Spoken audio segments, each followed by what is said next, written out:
Hi friends, welcome to Min's beginner YouTube channel. നമ്മളിന്ന് നോക്കാൻ പോകുന്നത് മൗലികാവകാശങ്ങൾ, അതായത് ഫണ്ടമെൻ്റൽ റൈറ്റ്സ്. ആർട്ടിക്കിൾ 12 മുതൽ 35 വരെയാണ്.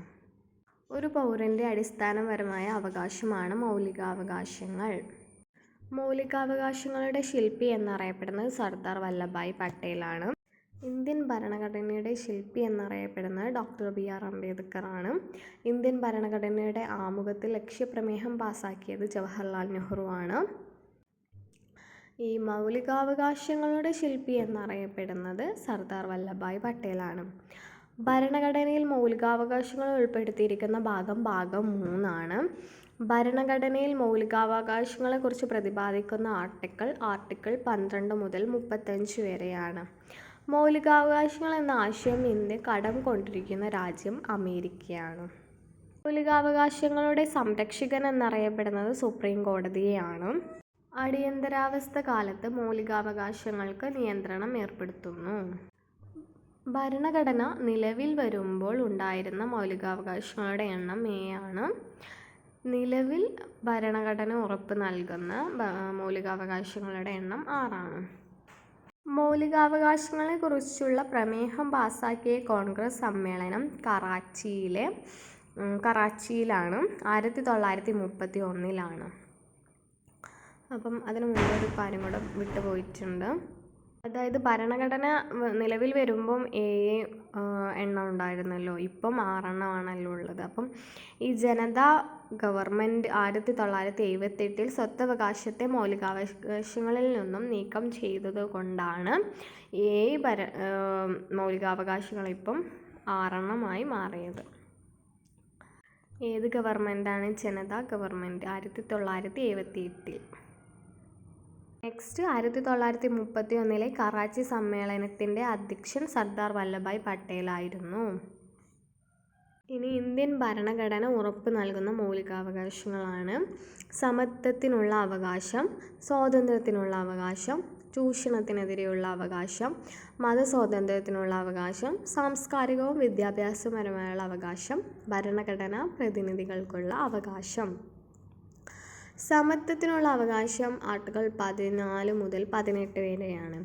സ്വാതന്ത്ര്യത്തിനുള്ള അവകാശം 19 മുതൽ 22 വരെയാണ്.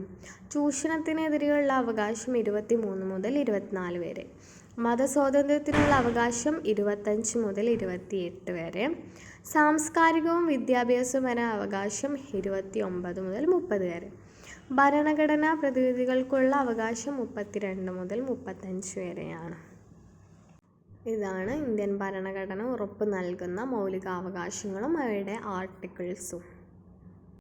ഇനി സമത്വത്തിനുള്ള അവകാശം 14 മുതൽ 18 വരെയാണെന്ന് പറഞ്ഞല്ലോ. ആർട്ടിക്കിൾ 14 പറയുന്നത് നിയമസംരക്ഷണവും തുല്യ നിയമസംരക്ഷണവുമാണ്. ആർട്ടിക്കിൾ 15 വിവേചനം പാടില്ല, അതായത് മതം, ജാതി, വർഗം, ലിംഗം, ജന്മസ്ഥലം എന്നിവയുടെ അടിസ്ഥാനത്തിൽ വിവേചനം പാടില്ല. ആർട്ടിക്കിൾ 16 പൊതുനയങ്ങളിലുള്ള അവസര സമത്വം ഉറപ്പു നൽകുന്നു. ആർട്ടിക്കിൾ 17 അയിത്ത് നിർമ്മാർജ്ജനം. ആർട്ടിക്കിൾ 18 സ്ഥാനപ്പേരുകൾ നിർത്തലാക്കുക. ഇങ്ങനെയുള്ള കാര്യങ്ങളാണ് സമത്വത്തിലുള്ള അവകാശത്തിൽ പറയുന്നത്. സ്വത്തവകാശമാണ്, അതായത് ഇന്ത്യൻ ഭരണഘടന നിലവിൽ വന്ന സമയത്ത് സ്വത്തവകാശം എന്നുള്ളത് മൗലികാവകാശമായിരുന്നു. പിന്നീട് 1978 സ്വത്തവകാശത്തെ ഒരു നിയമ അവകാശമായി മാറ്റുകയും മൗലികാവകാശങ്ങളിൽ നിന്നും നീക്കം ചെയ്യുകയും ചെയ്തിട്ടുണ്ട്. അപ്പോൾ നമുക്ക് ഇതിൻ്റെ കുറച്ച് ഡീറ്റെയിൽഡായിട്ട് നോക്കാം. സ്വത്തവകാശം ഭരണഘടന നിലവിൽ വരുമ്പോൾ മൗലികാവകാശമായിരുന്നു. നിലവിൽ നിയമാവകാശം മാത്രമാണ്. സ്വത്തവകാശം മൗലികാവകാശങ്ങളിൽ നിന്നും നീക്കം ചെയ്ത വർഷം 1978. നിയമാവകാശം മാത്രമായി മാറ്റിയ ഭരണഘടനാ ഭേദഗതി 44ാം ഭരണഘടനാ ഭേദഗതിയാണ്. ഈ 44ാം ഭരണഘടനാ ഭേദഗതി പ്രകാരം ഭരണഘടനയിൽ കൂട്ടിച്ചേർത്ത വകുപ്പാണ് ആർട്ടിക്കിൾ 300A. ഈ ഭേദഗതി നടപ്പിലാക്കുമ്പോൾ പ്രധാനമന്ത്രി മൊറാർജി ദേശായി ആയിരുന്നു. സ്വത്തവകാശത്തെ പറ്റി ഭരണഘടനയിൽ പ്രതിപാദിച്ചിരിക്കുന്ന ആർട്ടിക്കിൾ 31.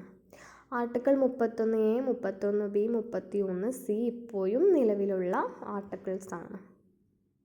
അപ്പം ഇത്രയും കാര്യങ്ങളാണ് സ്വത്തവകാശത്തെക്കുറിച്ച് പറയുന്നത്. നെക്സ്റ്റാണ് റിട്ടുകൾ. മൗലികാവകാശങ്ങൾ സംരക്ഷിക്കുന്നതിനായി കോടതി പുറപ്പെടുവിക്കുന്ന ഉത്തരവാണ് റിട്ട്.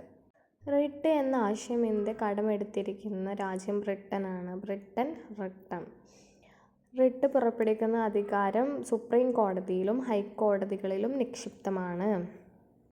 സുപ്രീം കോടതി റിട്ടുകൾ പുറപ്പെടുവിക്കുന്നതിനെ പറ്റി പ്രതിപാദിക്കുന്നത് ആർട്ടിക്കിൾ 32-ലും ഹൈക്കോടതി റിട്ടുകൾ പുറപ്പെടുവിക്കുന്നതിനെ പറ്റി പ്രതിപാദിക്കുന്നത് ആർട്ടിക്കിൾ 226-ലുമാണ്.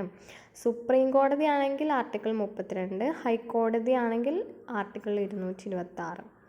റിട്ടുകളെ കുറിക്കുന്ന പദങ്ങളെല്ലാം ലാറ്റിൻ പദങ്ങളാണ്.